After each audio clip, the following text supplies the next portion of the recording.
నమస్కారం MCN news కి స్వాగతం. ఈనాటి ముఖ్యాంశాలు.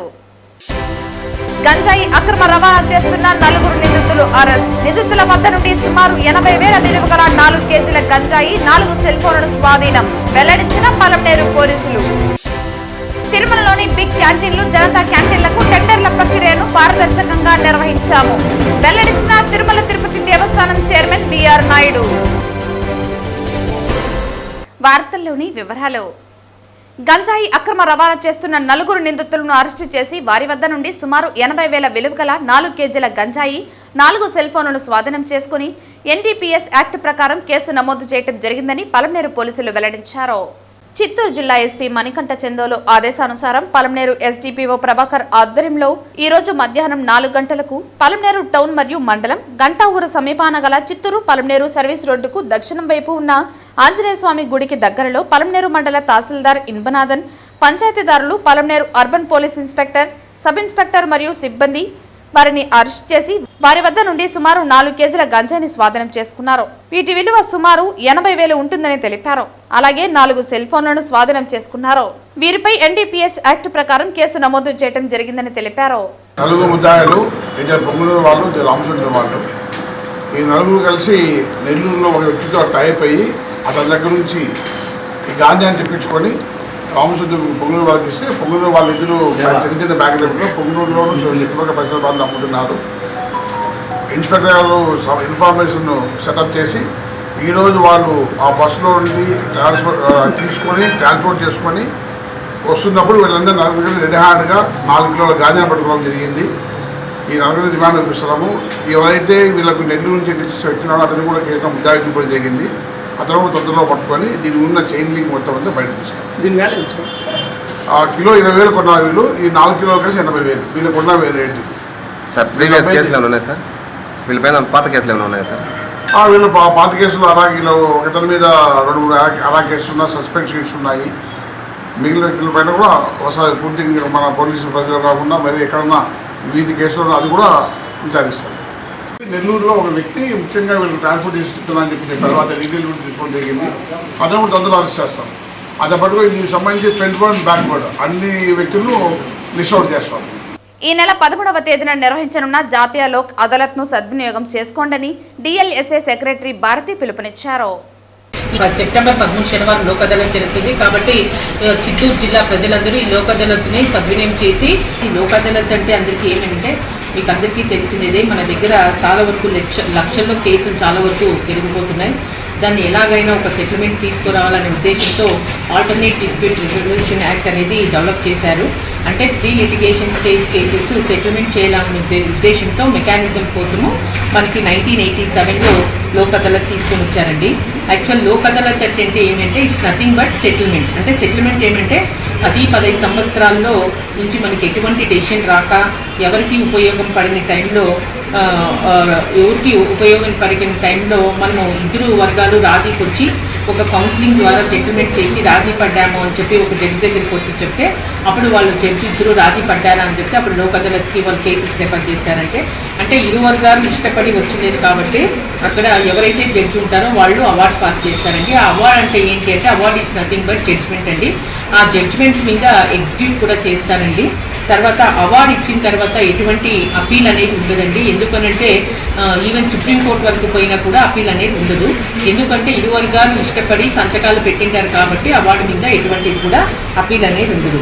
యాక్చువల్గా ఈ లోక్ అదాలత్ అనేది ప్రతిరోజు జరుగుతుందండి. పర్మనెంట్ లోక్ అదాలత్ అని ప్రతి ఒక్క డిస్ట్రిక్ట్లో కూడాను ప్రతిరోజు డిస్ట్రిక్ట్ కోర్టులో జరుగుతుంది. అక్కడ జడ్జి కూర్చొని ఏమైనా సెటిల్మెంట్ అయ్యే మార్గాలు ఏమైనా ఉన్నాయా, ఎందుకు వాళ్ళు మీరైనా సరే వాళ్ళైనా సరే ఇద్దరు కోర్టుకి ఎందుకు తిరుగుతున్నారు, ఒక సెటిల్మెంట్కి వచ్చి రాజీ కాండి అని కూడా సజెస్ట్ చేస్తారు. అక్కడ జడ్జి వాళ్ళు కూడా ఎటువంటి యూనిఫామ్ కూడా చేసుకోరు.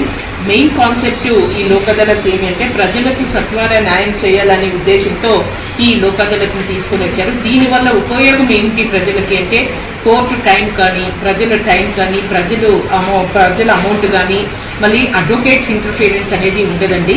ఇరు వర్గాలు ఏదైనా కానీ ఒక కోపద్వాద్యంలో కేసెస్ ఏమైనా పెట్టుకుంటే ఏ స్టేజ్లో అయినా సరే వెదర్ అంటే ఎఫ్ఐఆర్ చేసిన తర్వాత ఎఫ్ఐఆర్ అయిన తర్వాత కానీ లేదా ఆర్గ్యుమెంట్ స్టేజ్లో అయినా కానీ ఇరు వర్గాలు మాట్లాడుకునేసి మేము రాజీకి వచ్చినాము అంటే కోర్టు వాళ్ళు వాళ్ళిద్దరిని పిలిపించి మాట్లాడేసి ఆ లోక్ అదాలత్ అవార్డు చేశారండి. అవార్డు చేసిన తర్వాత అక్కడికి ఆ క్లోజ్ చేసేస్తారండి. కాబట్టి ఈ లోక్ అదాలత్ అనేది ప్రతి ఒక్క మండలాల్లో జరుగుతాయి, డిస్ట్రిక్ట్ లెవెల్లో జరుగుతాయి, స్టేట్ లెవెల్లో జరుగుతాయి, తర్వాత నేషనల్ లెవెల్లో కూడా జరుగుతాయి. ఫర్ ఎగ్జాంపుల్ మీకు ఇప్పుడు చెప్పాలంటే చాలా వరకు మనకి ఎంపీఓపీ యాక్సిడెంట్ కేసెస్లో ఉన్నాయి. ఫర్ ఎగ్జాంపుల్ ఒక భర్త చనిపోతే ఒక భార్యకి 2 పిల్లలు ఉంటారు. ఆ 2 పిల్లలు పోషించి ఫైనాన్షియల్ స్టేటస్ ఉండదు. 1 సంవత్సరమో లేదా 2 సంవత్సరాలు వాళ్ళకి ఏమైనా జడ్జిమెంట్ వస్తే యూజ్ అవుతాయి. ఒక 10-15 సంవత్సరాల తర్వాత వాళ్ళకి జడ్జిమెంట్ వచ్చిందంటే అది ఎటువంటి ఉపయోగపడదు. అలాంటప్పుడు జడ్జి వాళ్ళు ఈ లోక్ అదాలత్ చాలా వరకు ఎంకరేజ్ చేసి ఇది ఇన్సూరెన్స్ పాలసీ వాళ్ళతో కూడా మాట్లాడేసి చాలా వరకు కేసులు కూడా డిస్పోజల్ కూడా చేశారండి. మనకి అదే కాకుండా ఆర్టికల్ 21 ఎవరికైతే సత్వర న్యాయం తర్వాత బ్రతికే హక్కు కూడా మనకి ఆర్టికల్ 21 కూడా ఫండమెంటల్ రైట్స్ ఇచ్చారు. దీంట్లో ఇంకొకటి ఏమంటే ఎటువంటి కేసులు రాజీ చేసేయచ్చు అంటే మెట్రిమోనియల్ కావచ్చు, డీబీసీ కావచ్చు, బ్యాంక్ కేసెస్ కావచ్చు, మళ్ళీ ఎన్ఐ యాక్ట్ కేసు కావచ్చు, తర్వాత సివిల్ కావచ్చు, క్రిమినల్ కేసెస్ కావచ్చు. క్రిమినల్ కేసెస్ అంటే సీరియస్ కేసులు కాకుండా అంటే 302 కానీ తర్వాత 307 కానీ రేప్ కేసెస్ ఇట్లా ఉంటాయి లోక్ అదాలత్లో పెట్టండి. చిన్న కేసులు అంటే భావ ఉద్దేశంతో ఒకరికొరు ఇరు వర్గాలు కక్షపడి వర్క్ చేస్తూ ఉంటారు. వాళ్ళకి 10-15 సంవత్సరాలైనా కోర్టులో అలానే కేసులు జరుగుతూ ఉంటాయి. కాబట్టి అలాంటి వాళ్ళు వచ్చి మేము రాజీ చేసుకుంటాము అంటే అలాంటి కేసులు కూడా పెడతారండి. కాబట్టి అందరూ దీన్ని యూజ్ చేసుకొని మళ్ళీ తర్వాత రాజీ మార్గమే రాజమార్గంగా దీన్ని అనుసరించి ఈ లోక్ అదాలత్ని అందరూ ఉపయోగించి ఈ లోక్ అదాలత్ని సక్సెస్ఫుల్గా చేయవలసిందిగా కోరుకుంటున్నాను. Thank you. తిరుమలలోని బిగ్ క్యాంటీన్లు, జనతా క్యాంటీన్లకు టెండర్ల ప్రక్రియను పారదర్శకంగా నిర్వహించామని తిరుమల తిరుపతి దేవస్థానం చైర్మన్ బిఆర్ నాయుడు తెలిపారు. బుధవారం తిరుమలలో ఏర్పాటు చేసిన మీడియా సమావేశంలో ఈవో శ్యామలరావుతో కలిసి ఆయన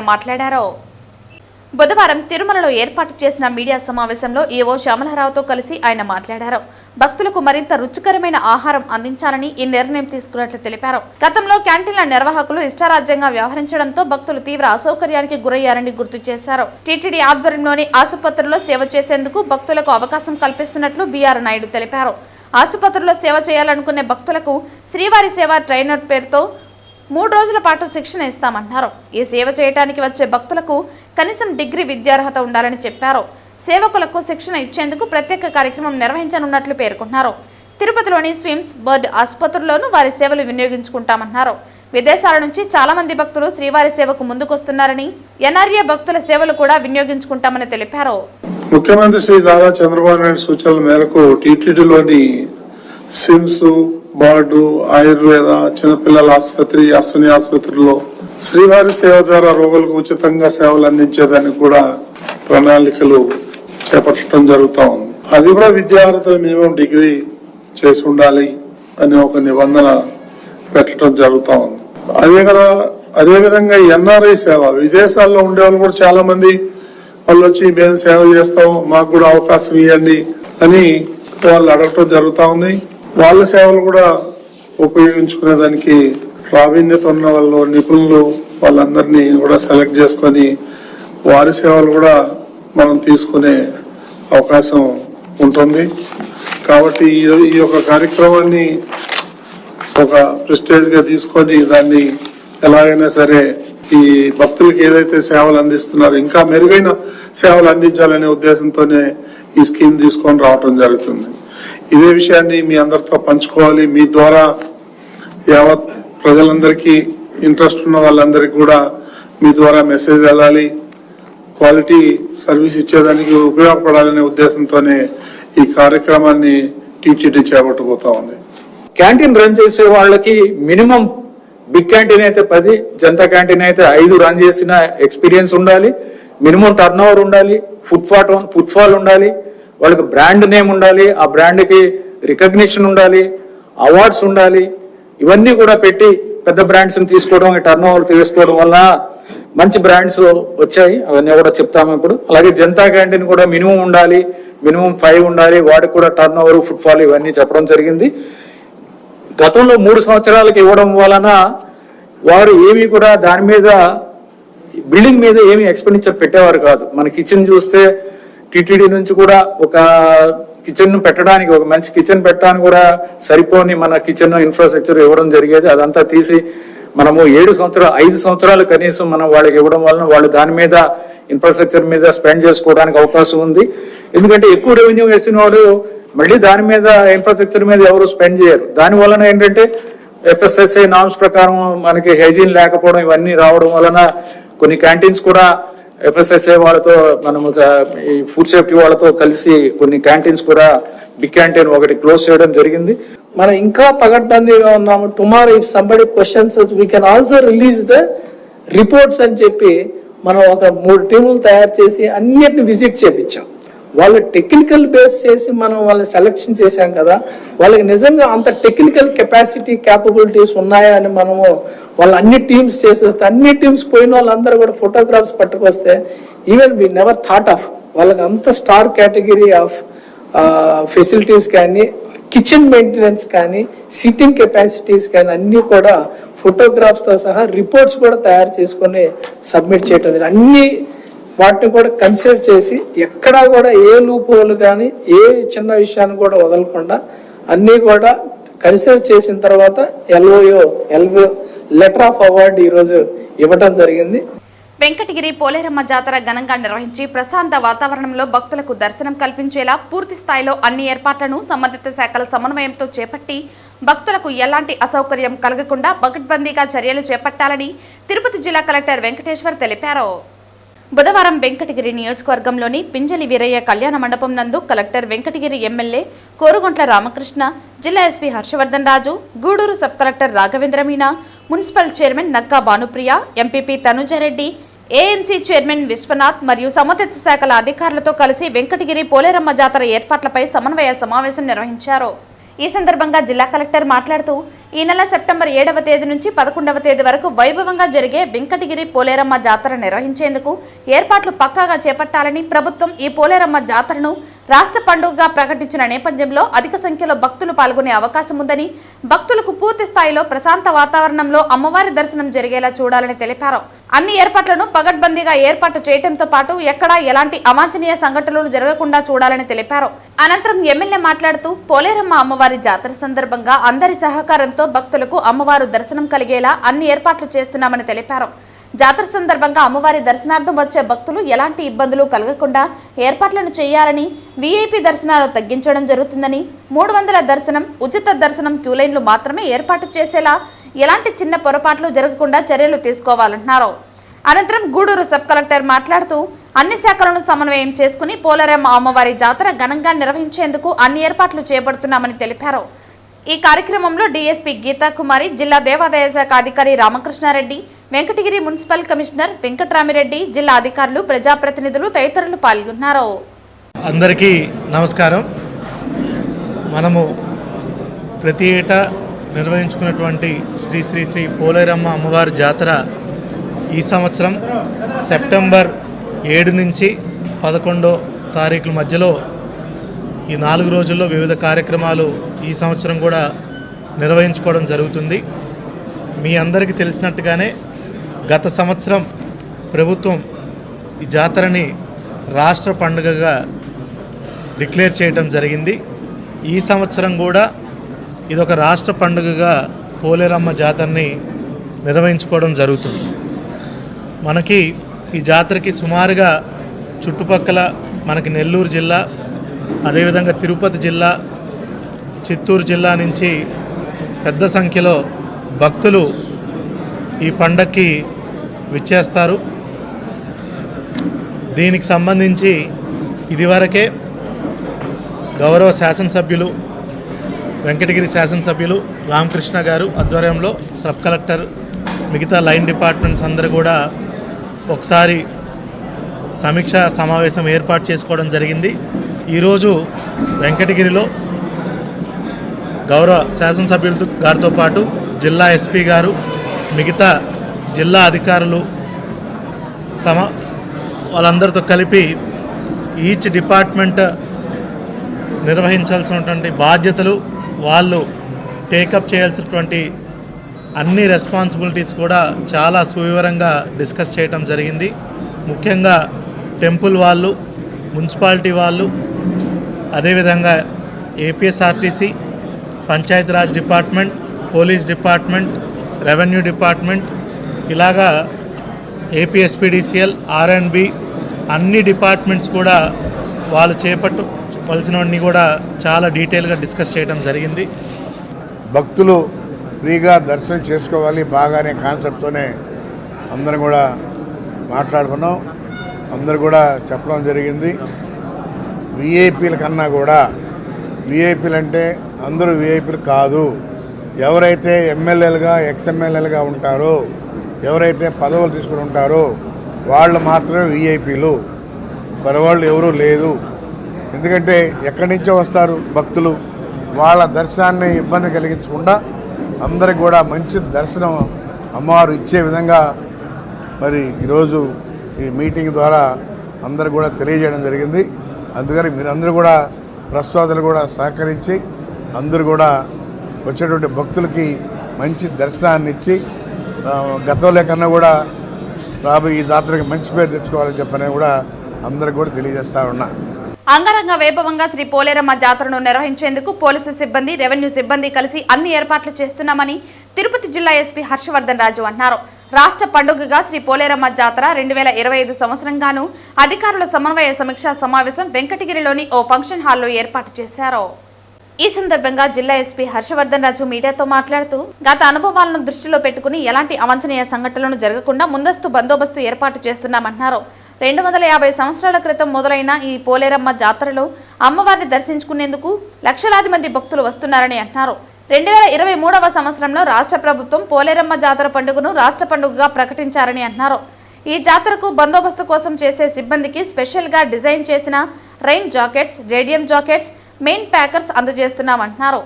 అంతేకాకుండా 20 మంది రోప్ పార్టీలు సిబ్బంది, 8 స్పెషల్ పార్టీలు సిబ్బందితో పాటు బందోబస్తు కోసం ప్రత్యేకంగా సిబ్బందిని ఏర్పాటు చేస్తున్నామన్నారు. జాతరకు సంబంధించి కవరేజ్ కోసం ప్రత్యేకించి 27 సీసీ కెమెరాలు ఏర్పాటు చేస్తున్నామన్నారు. సాంకేతిక పరిజ్ఞానం ఉపయోగించి 3 డ్రోన్ కెమెరాతో నైట్ పగలు బీట్ల కోసం ఏర్పాటు చేస్తున్నామన్నారు. జాతర జరుగుతున్న సమయంలో జేబు దొంగలు, సెల్ ఫోన్ దొంగలు తమ చేతివాటాన్ని చూపిస్తారని, అలాంటి వారిని నివారించడానికి కూడా 15 మందితో కూడిన స్పెషల్ క్రైమ్ టీంను ఏర్పాటు చేశామని, ఆంధ్ర రాష్ట్ర నలుమూలలతో పాటు తమిళనాడు, కర్ణాటక ప్రాంతాల నుండి ఈ పోలేరమ్మ జాతరకు భక్తులు వస్తారని అన్నారు. ప్రత్యేకించి 7 రోడ్లలో వస్తున్న భక్తులను దృష్టిలో ఉంచుకుని బ్యారికేడ్లను ఏర్పాటు చేశామన్నారు. భక్తులకు ఎలాంటి ఇబ్బందులు లేకుండా క్యూలైన్ల వద్ద ప్రత్యేకంగా పోలీసు సిబ్బందిని ఏర్పాటు చేస్తున్నట్లు తెలిపారు. ఎలాంటి అవాంఛనీయ ఘటనలు జరగకుండా ఉండేందుకు పోలీస్, రెవెన్యూ, ఇతర శాఖల సంయుక్తంగా పోలేరమ్మ జాతర నిర్వహించేందుకు సమన్వయంగా కలిసి పనిచేస్తామన్నారు. భక్తులు కూడా తమ వంతు సహాయ సహకారాలు పోలీసులకు అందించాలని విజ్ఞప్తి చేశారు. పోలేరమ్మ అమ్మవారి జాతరకి సంబంధించి వెంకటగిరిలో 7వ తేదీ నుంచి మనకు 11వ తేదీ దాకా ఈ జాతర జరుగుతుంది. దీనికి వేల సంఖ్యలో భక్తులు పలు ప్రదేశాల నుంచి, ముఖ్యంగా వెంకటగిరి, నెల్లూరు, అలాగే వేరే ప్రదేశాల నుంచి కూడా రావడం జరుగుతుంది. ఇది మన స్టేట్ ఫంక్షన్ కనుక మనం దీనికి సంబంధించిన ఏర్పాట్లు కూడా చాలా ఘనంగా నిర్వహిస్తున్నారు. అట్లాగే పోలీస్ శాఖ సంబంధించి చూసుకున్నట్లయితే దాదాపు ఒక 1000 మందితోటి బందోబస్తు ఏర్పాటు చేయడం జరుగుతుంది. వచ్చేటటువంటి భక్తులకి ఎటువంటి ఇబ్బంది లేకుండా, ఎటువంటి అసౌకర్యం లేకుండా, వాళ్ళకి సేఫ్టీ పాయింట్ ఆఫ్ వ్యూలో ఎటువంటి ఇష్యూస్ లేకుండా, వాళ్ళు వచ్చినప్పటి నుంచి వాళ్ళ మనకు వెహికల్ మూవ్మెంట్ కావచ్చు, వెహికల్ పార్కింగ్ కావచ్చు, వాళ్ళు పార్టిసిపేట్ చేసినప్పుడు ఎంటైర్ రూట్లో ప్రొసెషన్ కావచ్చు, మళ్ళీ తిరిగి వెళ్ళేంత వరకు కూడా వాళ్ళ సేఫ్టీకి సంబంధించి మనం టీమ్స్ ఫామ్ చేసుకొని, టెక్నాలజీని కూడా యూజ్ చేసుకొని, సీసీటీవీ కెమెరాస్ అయితే ఏమి, డ్రోన్ అయితే ఏమి, మిగతావి కూడా అన్నీ వాడుకొని చాలా సమర్థవంతంగా బందోబస్తు నిర్వహించి ప్రజలకు ఎటువంటి ఇబ్బంది లేకుండా ఇది ఇన్సిడెంట్ ఫ్రీ జాతరలాగా చేయడానికి మిగతా డిపార్ట్మెంట్స్తో కూడా మనం సమన్వయం చేసుకొని ఎక్కడ ఇష్యూ లేకుండా చేస్తామని చెప్పి మీ సందర్భంగా అందరికీ కూడా తెలియజేస్తాను. అదేవిధంగా ప్రజల నుంచి కూడా పోలీసు వారి విజ్ఞప్తి ఏమిటంటే వాళ్ళు కూడా బాధ్యతాయుతంగా ఉండాలి. ఎందుకంటే ఏదైనా కానీ కేవలము జిల్లా యంత్రాంగము, పోలీస్ యంత్రాంగమే కాదు, వాళ్ళ పబ్లిక్ పట్ల కూడా అంతే బాధ్యత, సమిష్టి బాధ్యత, ఇదందరూ సమిష్టి బాధ్యత, అందరికీ కూడా ఈక్వల్ రెస్పాన్సిబిలిటీ ఉంది. కాబట్టి ప్రజలు కూడా అంతే బాధ్యతాయుతంగా ప్రవర్తిస్తారని చెప్పి పోలీసు వారికి, జిల్లా యంత్రాంగానికి సహకరిస్తారని చెప్పి ఆశిస్తున్నాను. Thank you. వార్తలు ముగించే ముందు ముఖ్యాంశాలు మరోసారి. గంజాయి అక్రమ రవాణా చేస్తున్న 4 నిందితులు అరెస్ట్. నిందితుల వద్ద నుండి సుమారు 80,000 విలువ గల 4 కేజీల గంజాయి, 4 సెల్ ఫోన్లను స్వాధీనం. వెల్లడించిన పలమనేరు పోలీసులు. తిరుమలలోని బిగ్ క్యాంటీన్లు జనతా క్యాంటీన్లకు టెండర్ల ప్రక్రియను పారదర్శకంగా నిర్వహించాము వెల్లడించిన తిరుమల తిరుపతి దేవస్థానం చైర్మన్ బిఆర్ నాయుడు.